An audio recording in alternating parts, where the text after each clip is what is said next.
منتمون إلى الصف الجالية يؤكدون دعم الاستثمار والدفاع عن مغربية الصحراء. هذه النقطة أنا تهمني في قضية اللوبي المغربي في العالم وخاصة في أوروبا. حبينا ولا كرهنا، هذه حقيقة، والإعلام المغربي راهو يسمع فينا، وأنا عندي متابعين كثير من الخونة والعملاء والذباب الإلكتروني المغربي ومخابرات الحموشة راهم يتبعوا فيا الآن في المباشرة، يشوفوا فيا جماعة الحموشي وكي يكمل الفيديو يقطعوا لي بتي مورسو يعطوهم الحموشي وجماعته يقراوهم. أنا نقول له الحموشي وجماعته، نقول له أعترف أنكم متمكنين جدا جدا جدا في صناعة اللوبي المغربي في الخارج وفي أي دولة في العالم، وليس فقط في أوروبا أو في أمريكا أو حتى في الدول العربية. عندما تزور سلطنة عمان أو الإمارات أو قطر أو السعودية أو أي دولة عربية تجد اللوبي المغربي منظم تنظيم محكم.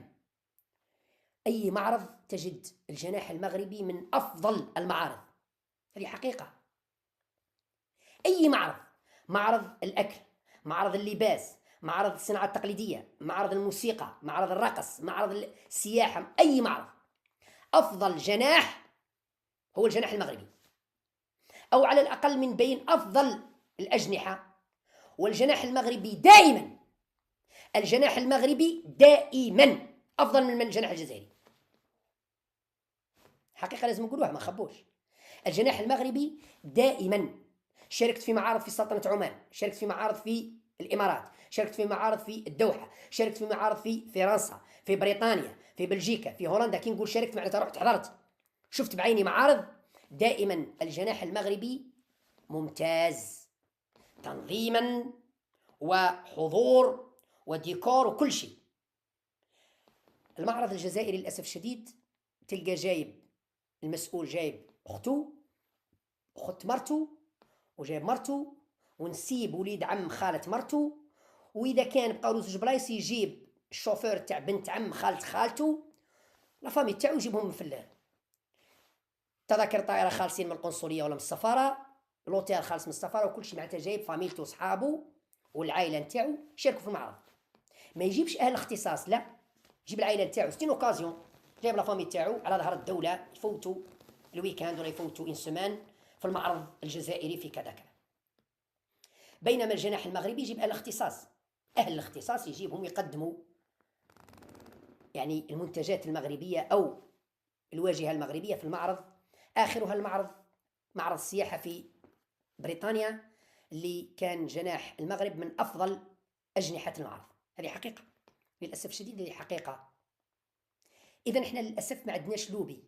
الجزائر فيها فرنسا فيها حوالي 4 ملايين ولا أكثر، ممكن 5 ملايين جزائري، لكن ما كانش لوبي مؤثر.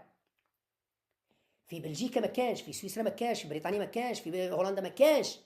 بينما المغرب عنده. هنا في فرنسا المطاعم المغربية التي عندما تدخلها تتأكد أنها مغربية، الطاجين مغربي والقعدة مغربية والهضرة مغربية والموسيقى مغربية.